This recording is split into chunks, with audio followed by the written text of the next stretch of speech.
a boa consciência, como aqueles que em tudo querem portar-se honestamente. Amém?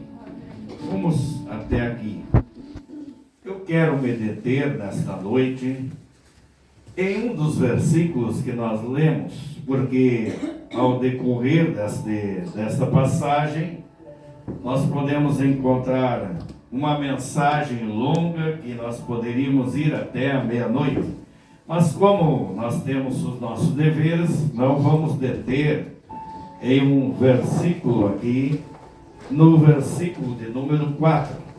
Eu estava ali observando quando a irmã estava falando, eu disse comigo mesmo, eu estudei esta palavra nesta tarde para trazer aos irmãos, e a irmã aqui deu o início da palavra que eu iria pregar nesta noite. E fala sobre o casamento. Venerado seja entre todos o matrimônio e o leito sem mácula, porém aos que se dão à prostituição e aos adúlteros Deus o julgará.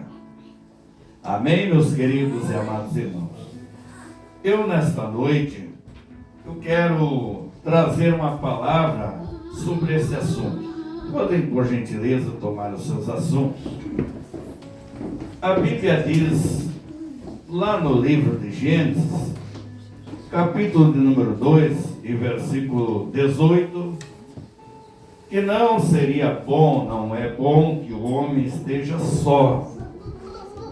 E aí a Bíblia diz que ele fez alguém, uma esposa, uma auxiliadora, uma ajudadora para estar com este homem, para ajudá-lo durante a trajetória da sua vida. Porém, com o passar do tempo, muitas vezes isto não está sendo levado muito a sério.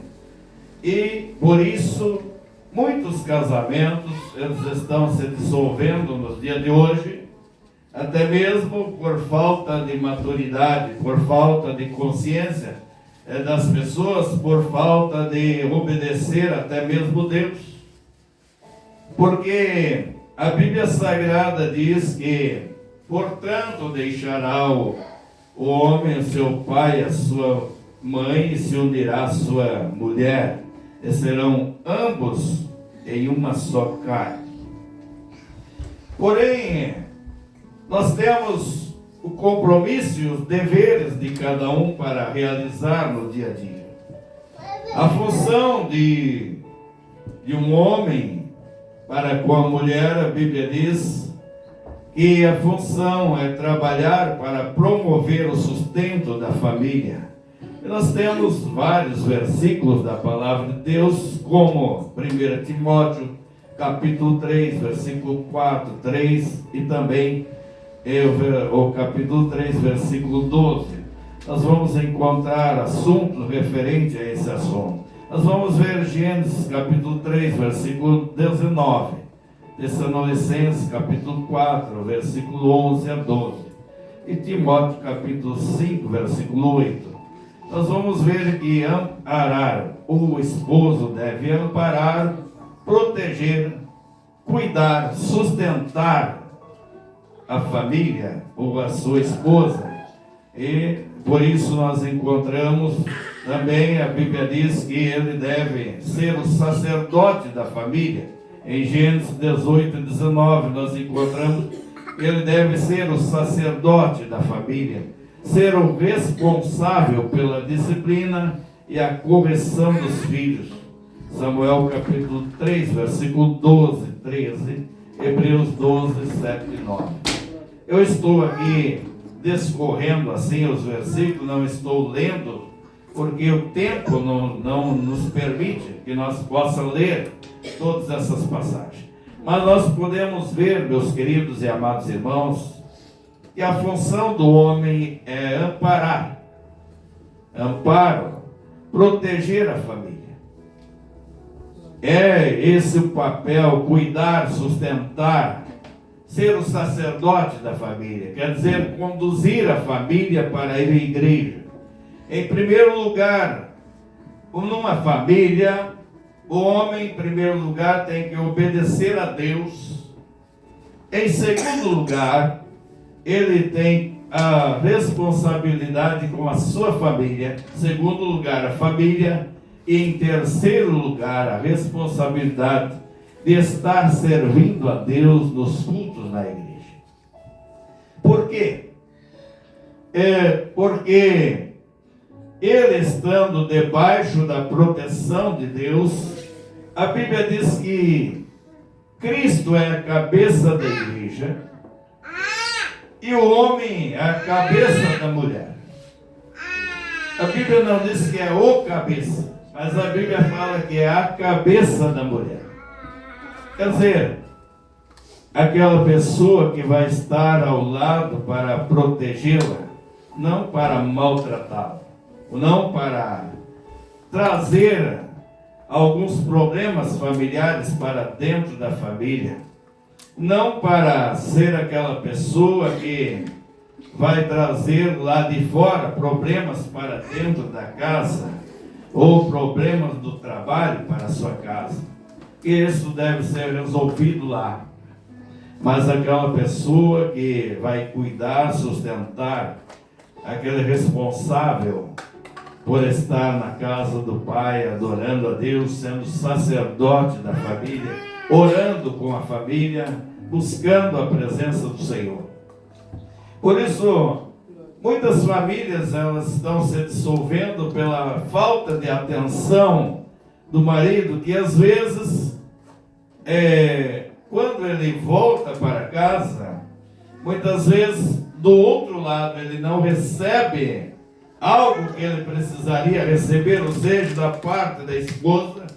Ele não recebe na chegada dele para a sua casa aquele carinho, e ele acaba então distorcendo aquela viagem, indo para outros lugares, ou até mesmo para os bares, para estar ali alimentando ou bebendo, e para não estar na presença da família, né?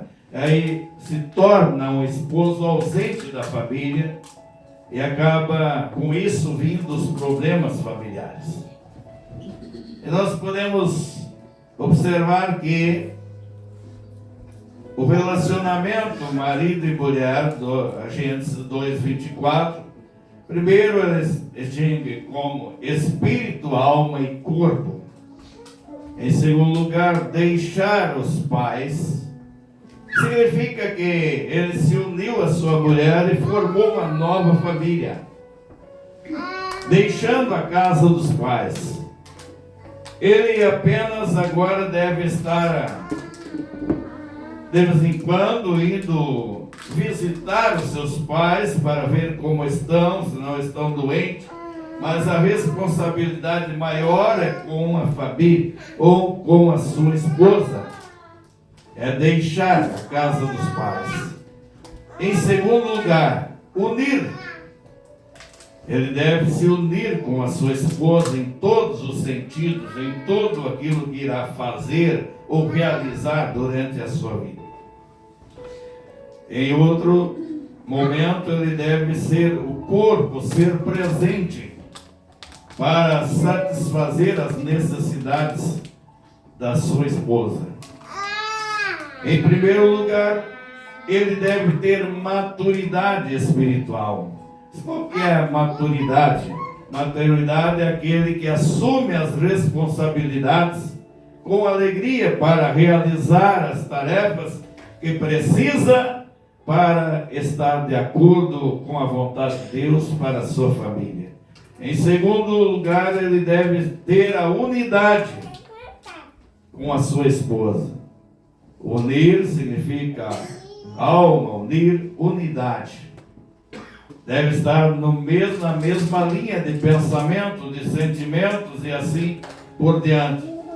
Em terceiro lugar, ele deve ter uma intimidade favorável, a qual a sua esposa sinta que realmente este homem está de acordo com a vontade que ela desejaria ter.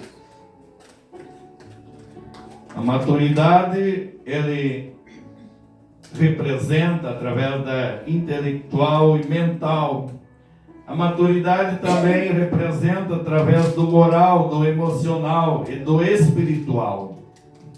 Vamos falar um pouquinho do moral. O moral quer dizer que aquele homem, ele não tem outras mulheres além da sua esposa. Na área moral, na área emocional, quer dizer que ele está de acordo com a vontade da sua esposa. E no espiritual é aquele sacerdote presente na sua casa. Maturidade quer dizer a habilidade de acontecer, é a habilidade de concentrar num objetivo. Casamento, marido, mulher. Ou seja, capacidade de tolerar o desconforto. Como assim o desconforto? É que quando você sai da casa do seu pai e da sua mãe, quando ele passa a unir com a sua mulher, ele vai encontrar uma cultura diferente. Ou alguém que foi criado de um costume diferente, de uma forma diferente do que a dele. E aí então ele vai ter que tolerar ou ter a flexibilidade sobre aquele desconforto, que agora vai precisar então entrar de acordo com os costumes da sua esposa e então sentar e conversar no objetivo de unir os costumes da esposa com os costumes que ele trouxe da sua casa. Esse homem que tem maturidade, ele é um homem perseverante. Ou seja, ele tem consciência de sentir com os outros, de sentir com a família as necessidades e se sentir uma pessoa independente dos pais. Não pode ser aquele dependente dos pais que a qualquer momento, por qualquer desconforto, ele esteja lá na casa do pai dizendo: olha, eu acho que eu não suporto mais a minha esposa, eu acho que eu vou voltar para casa. Vou comer aquela comidinha lá que a mãe faz, aquela comida que o meu pai faz, o que trouxe sempre para nós, que nós sempre tivemos na mesa. Isso é uma coisa que não pode acontecer. O ajuste conjugal deve ser, eu estou falando aqui apenas alguns pontos que pode estar acontecendo na casa de alguém e alguém não percebeu que isso está lhe prejudicando em alguns momentos. O ajuste conjugal quer dizer, o eu passa a ser o nós. Os meus amigos passam a ser os nossos amigos. O meu dinheiro passa a ser o nosso dinheiro. Quer dizer, muitas brigas familiares acontecem por essa falta de inclusão. A esposa, ela domina o seu dinheiro e o marido domina o seu dinheiro. E nenhum ele quer abrir mão daquilo que ele ganha durante o mês. E aí chega o final do mês, tem as contas para ser pagas e às vezes, como um quer o dinheiro para si, outro também para si, muitas vezes há uma briga devido ao momento, o valor do dinheiro, aquilo que recebe, que ele quer gastar naquilo que ele deseja ou para o seu bel prazer, e o outro da mesma forma. E acaba passando a vida inteira e aquela pessoa não consegue adquirir nada. Ele diz: olha, mas eu vou na igreja, eu dou o meu dízimo na igreja, eu faço isso, faço aquilo, mas eu não consigo prosperar na vida. Ele não consegue prosperar na vida porque ele não está, o dinheiro de um não está sendo o nosso dinheiro, está sendo o meu dinheiro. E esse então está gerando uma dificuldade para administrar a sua casa. E acaba então passando por algumas privações e algumas coisas que precisavam serem colocadas em práticas para o crescimento da prosperidade na casa não acontece, porque ainda está sendo meu e não nosso. Eu posso ter um exemplo disso, que na minha casa eu posso dizer que nunca faltou nada, nem o alimento, nem a comida, nem aquilo que nós precisamos para pagar as contas. Sempre paguei o meu dízimo certinho na igreja. Nunca faltou R$1 para estar devendo para outro. Sempre tenho para... Muitas vezes alguém está necessitando e vem nos procurar, a gente consegue tirar alguma coisa do bolso para alcançar, sem cobrar o retorno. Porque a Bíblia diz que a gente, como cristão, não empresta, a gente doa aquilo que pode. Você não pode doar aquilo que você não pode. Você doa aquilo que pode. Se você não pode doar, então paciência, você não pode doar. Então vai dizer para aquela pessoa que lhe procurou: eu não posso doar ou emprestar para você, porque eu não tenho condições de fazer isso, porque eu preciso disso, e aquilo que eu ganho eu já gastei e não tenho como doar.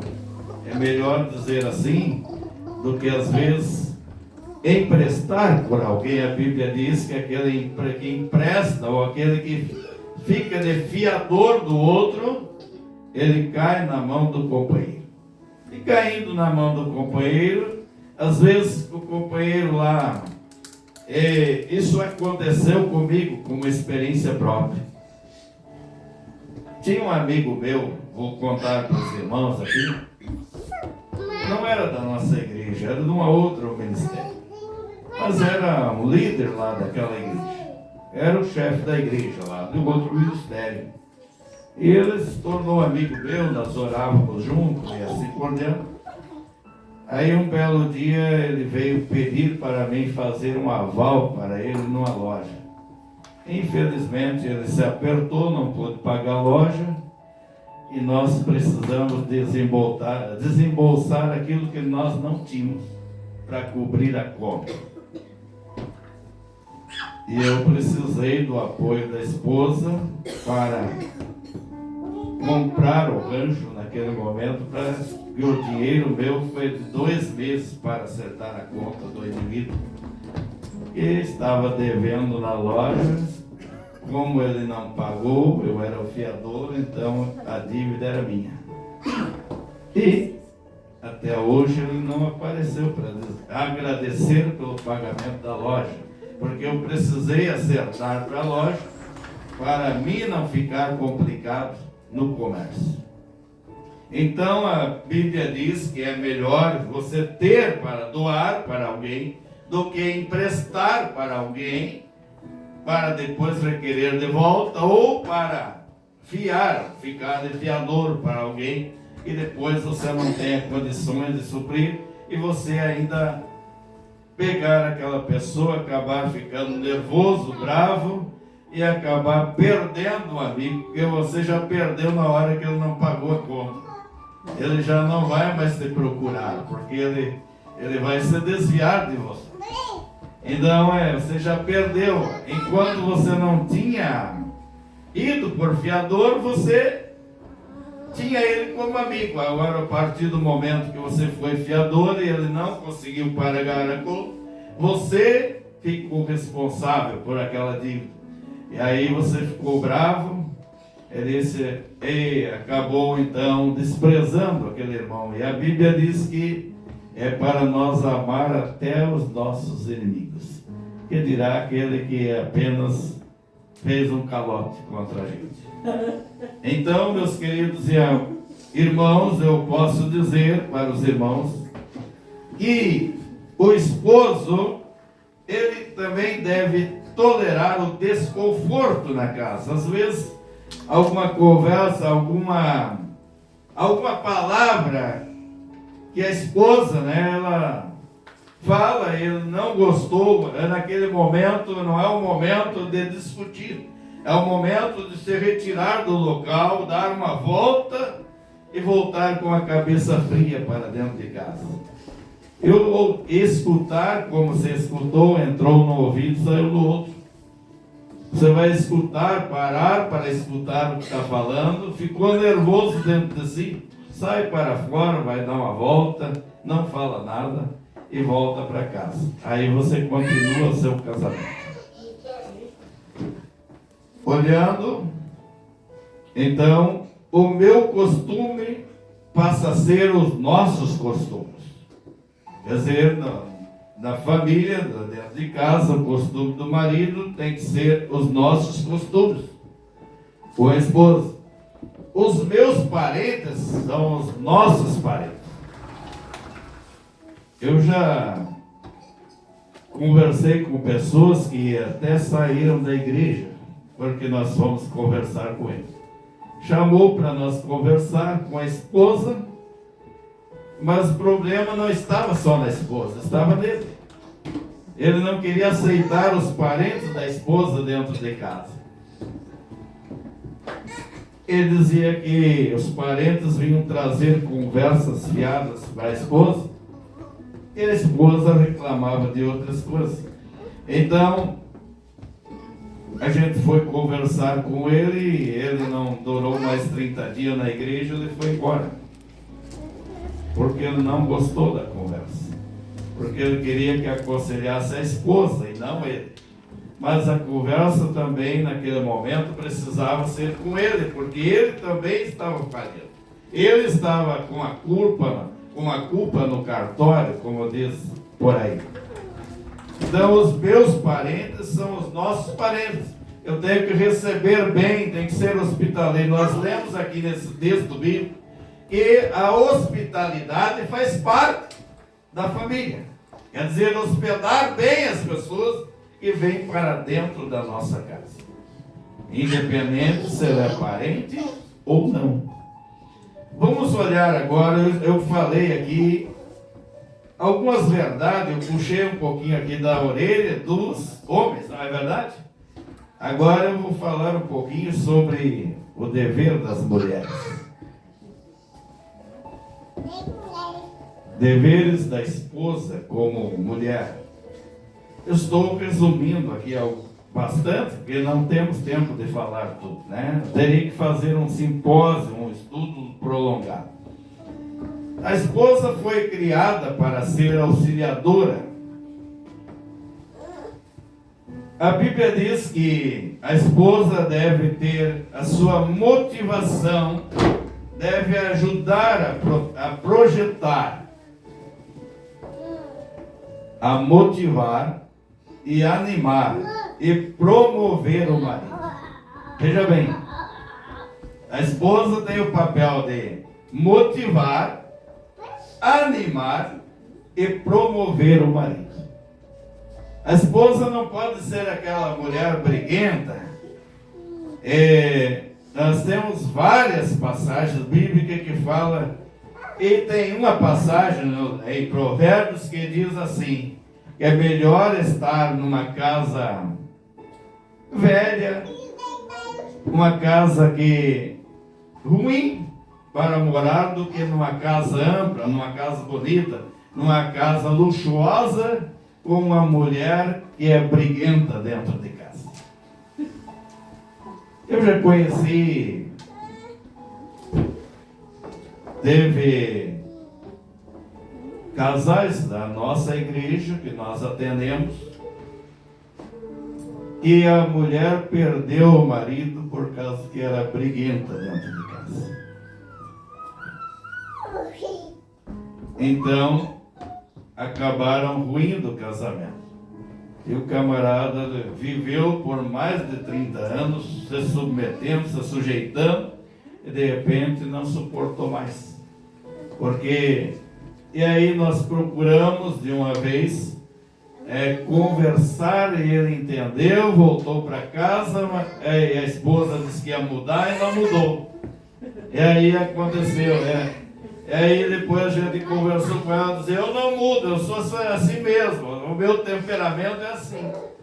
E aí aconteceu que perdeu a esposa e briga até hoje para voltar para casa.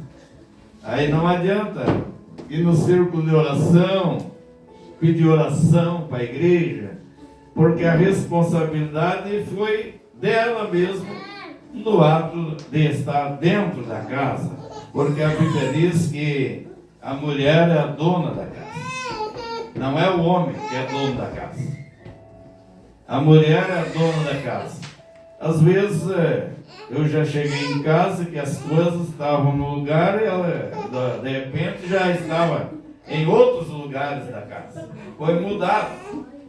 Mas eu não falei nada, deixei como estava, porque às vezes você vai tentar querer organizar e você tem que lembrar que naquele momento a esposa é a dona da casa. Por isso ela muda as coisas de forma que agrade os olhos dela. Então vamos olhar aqui. A função da esposa é amar o marido, sujeitar ao marido, ser submissa ao marido. Não é como aquelas mulheres de hoje que estão aí, né, na praça dizendo que ela tem mais autoridade do que o marido na casa. Deus fez a mulher para estar ao lado do marido, não para ser pisada pelo marido, nem para receber socos e pontapés, nem para receber palavrões, mas ele fez a mulher para ser ajudadora e estar ao lado do marido.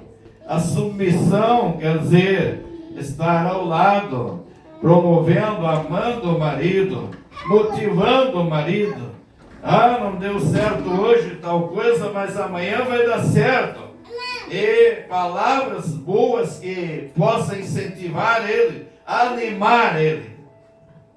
Aí então, quando às vezes lá na casa, ou seja, lá no trabalho, o marido teve um desconforto, ele chegou em casa desanimado, com problemas, e às vezes ele está tão quieto que não quer nem conversar com a esposa.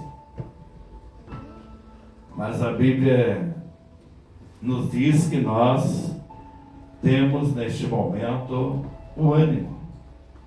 E a esposa sabe como fazer ele se animar e promover o seu marido. Promover quer dizer, às vezes eu observo quando eu vou sair com uma determinada roupa, a minha esposa vai lá e diz, não, mas essa aqui não está bem certo, vamos arrumar aqui, arrumar ali. É que ela está promovendo. É uma forma de promoção. Mas a Bíblia diz que elas devem animar, promover o marido e motivar para que siga em frente em certas coisas que precisam estar de boa para resolver os problemas ou para realizar o problema. Hoje não deu certo, mas amanhã vai dar certo. E assim por diante, ter uma palavra positiva e não aquela palavra, como eu falei antes, que o marido chega em casa, ao entrar para dentro de casa, ele já tem que sair de novo, porta fora, porque ele já foi recebido mal ao entrar dentro da casa. E o marido não vai querer ficar dentro daquela casa, ele vai querer sair, porque foi recebido mal, ele não consegue permanecer na sua própria casa.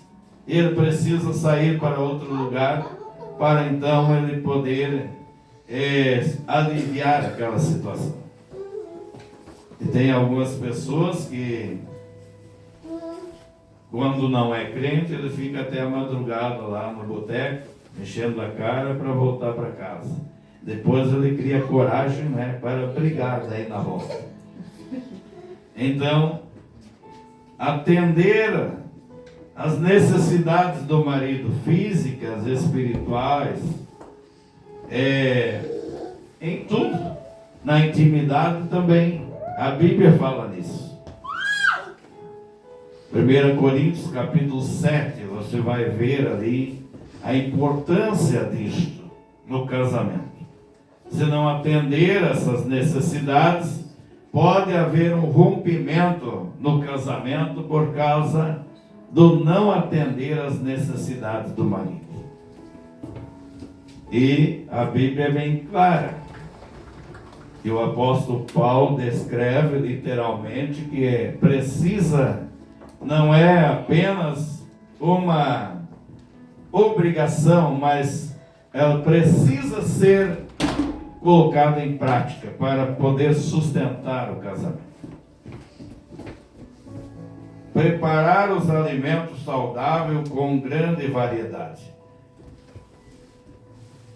A esposa, ela é responsável por preparar os alimentos na sua casa com grande variedade, para que então o seu esposo possa se agradar daquilo que ela está fazendo em benefício dele.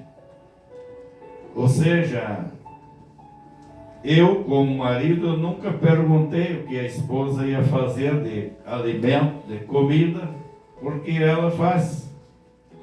E eu, como fui criado no interior, então eu aprendi a comer de tudo. Então o que fizer, sendo comida, é alimento. Então não precisa eu pedir, tem que fazer isso, aquilo, aquele outro, porque eu quero isso, quero aquilo, aquele outro, porque existem alguns maridos dessa forma. Mas o que tiver na mesa, para mim está bom. Eu creio que algumas pessoas, ou todas as que entendem isso, também podem oferecer desta forma, podem oferecer, digamos assim, se saciar com aquilo que é posto na mesa, e então oferecer uma boa confiança para a esposa, como que ela e agradecer por aquilo que está na mesa para comer, porque muitos não têm o que comer.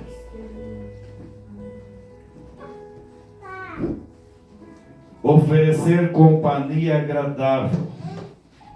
É a obrigação da esposa oferecer companhia agradável. Conversar com seu esposo quando estiver quieto, porque ele está inquieto por alguma coisa que aconteceu que não estava bem. Então, conversar com ele, procurar animá-lo, companhia agradável.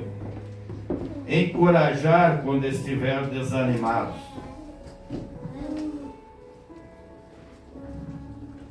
Provérbios capítulo 31, versículo 10 a 31, fala de uma mulher que o seu marido se agrada. Você pode ler lá na sua casa. Provérbios capítulo 31, versículo 10 a 31. Essa mulher, ela trabalha, ela faz todas as coisas necessárias e ela consegue agradar o seu esposo, ser agradável. Nós vamos ver aqui Provérbios 21, 9, Provérbios 19, 13, Provérbios 25, 24, Provérbios 27 e 15. Você pode lá encontrar na sua casa. Os papéis de uma esposa cristã é orar com a família, ler a Bíblia, frequentar a igreja, envolver-se nas atividades da igreja, ser amável e paciente dentro de casa, deve fazer as tarefas de casa, como lavar a roupa, limpar a casa, preparar os alimentos, cuidar dos filhos, vestir, arrumar, ser gentil, que não espanta as pessoas que quando vêm na sua casa, mas é hospitaleira, responsável pela higiene corporal da família, ter o respeito quando abre a boca, e essa deve ser com sabedoria. Salomão, ele dá esses detalhes nos seus livros escritos, porque a esposa deve ser chamada a rainha do lar. Então, meus queridos e amados irmãos, nesta noite, eu quero apenas deixar estas palavras de conselho ou também de informação bíblica para você, para que você possa entender algumas coisas. Em momento algum, a esposa ou o esposo deve pensar em arrumar uma outra companheira ou um outro companheiro. Vamos ler aqui novamente o versículo que nós lemos anterior, 13 e 4 de Hebreus, capítulo 13, versículo 4. Venerado seja entre todos o matrimônio, e o leito sem mácula. Porém, aos que se dão à prostituição e aos adúlteros, Deus o julgará. O que é uma prostituição? A prostituição é quando o marido ele resolve arrumar uma outra mulher, dormir ou com uma solteira, ou com uma casada, ou qualquer outra, ou até um homem lá, quando há a homossexualidade. Então ele está se dando a prostituição, pela Bíblia, a prostituição. Quando a mulher faz da mesma forma, projetando outra companheira, outro companheiro para dentro da sua casa, para substituir aquilo que era para somente o casal, a intimidade. Então, isso é prostituição. E a Bíblia diz que Deus o julgará. A Bíblia diz que nenhum fornicário ou impuro entrará no reino de Deus. Deus odeia o divórcio. Mateus capítulo 19 e outros capítulos da Bíblia que eu não vou citar aqui, está escrito lá que Deus condenou o divórcio. Aí perguntaram para ele, mas por que Moisés deu a carta de divórcio? Moisés deu a carta de divórcio porque vocês estavam duros de coração. E ele disse, portanto, qualquer homem ou mulher que deixar o seu companheiro ou a sua companheira por qualquer motivo, por uma briga, por algum momento desconfortável na sua casa, e casar-se com outro, mesmo casando, estará em adultério. Quantas pessoas estão dentro das igrejas e estão em adultério? Eles eu estou indo para o céu. Tem até pastores dessa forma. Eu estou indo para o céu. Eu acho que vai para o céu da boca do leão, do tigre. Porque lá no céu não vai chegar. Mas agora eu arrumei uma família maravilhosa. Essa não tem problema. Mas o problema vai ser lá do céu. A hora do acerto com Deus. A hora que Deus chamar a sua senha. A hora que ele passar para a eternidade. Agora não é mais o problema dos homens. Aqui com os homens você resolve tudo. Vai lá no cartório, faz o papel e assim está tudo resolvido. Agora com Deus é diferente. Aí lá com Deus é diferente. E ao chegar lá ele não vai ter direito no céu. Nem ela vai ter direito no céu. Que Deus abençoe a cada um de vocês. E nesta igreja não tenha nenhum que venha perder a salvação por ter errado ou por ter falhado no seu casamento. Que Deus abençoe em nome de Jesus. Quero deixar essas palavras.